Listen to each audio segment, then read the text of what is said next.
पन्हाळ तालुक्यातील कोतोली इथल्या महाराष्ट्र नागरी पतसंस्थेची 43वी वार्षिक सभा खेळीमेळीत पार पडली। पतसंस्थेने यावर्षी सभासदांना 15% लाभांश वाटपाची परंपरा कायम राखत 100 कोटीच्या ठेवीचा टप्पा पार केलाय। संस्थेची वार्षिक सभा माजी आमदार बाबासाहेब पाटील सरोडकर यांच्या अध्यक्षतेखाली खेळीमेळीत पार पडली। यावेळी मान्यवरांच्या हस्ते गुणवंतांचा सत्कार करण्यात आला।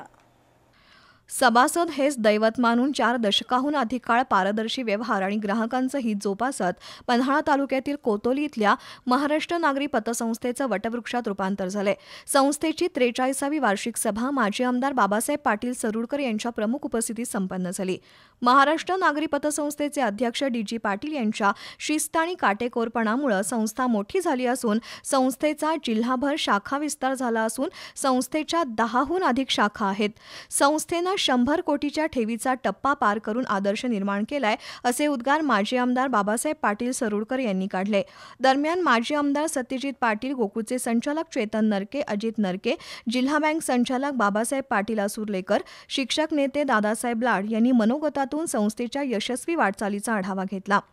संस्था स्थापनेपासून संस्थेनं स्वच्छ आणि पारदर्शी व्यवहाराच्या बळावर ऑडिट वर्ग अ कायम राखलाय। संस्थेला चालू आर्थिक वर्षात 1,17,00,000चा नफा झालाय। दरम्यान संस्थेच्या वतीनं सेवानिवृत्त सभासद आणि गुणवंत विद्यार्थ्यांचा मान्यवरांच्या हस्ते सत्कार झाला। अहवाल वाचन संस्थेचे मुख्य व्यवस्थापक जयसिंग पाटील यांनी केलं। यावेळी अध्यक्ष डी.जी. पाटील, उपाध्यक्ष आर.एस. पाटील, संचालक सुभाष पाटील, सरदार पाटील, पी.एम. पाटील, रवींद्र पाटील, गजानन माने, ॲडव्होकेट कृष्णात लवटे, सज्जन पाटील, संतोष धुमाळ यांच्यासह संचालक आणि सभासद उपस्थित होते।